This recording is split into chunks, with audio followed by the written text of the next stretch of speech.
এগুলো বেশি ফেলা যাবে না, ট্রেনের লাইন নষ্ট হয়ে যাবে। একটাই, চলো আমরা ওইদিকে যাব, চলো।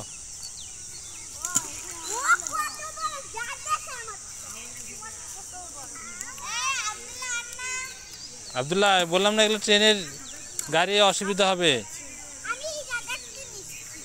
না না, কোনো জায়গা থেকে নেওয়া হবে না, এগুলো ট্রেনের এইগুলো উঁচা নিচা হয়ে গেলে ট্রেন উল্টে যাবে,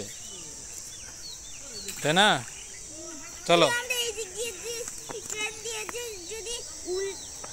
তাহলে ট্রেন উল্টে গেলে কত লোক ইয়ে হয়ে যাবে, তাই না? চলো।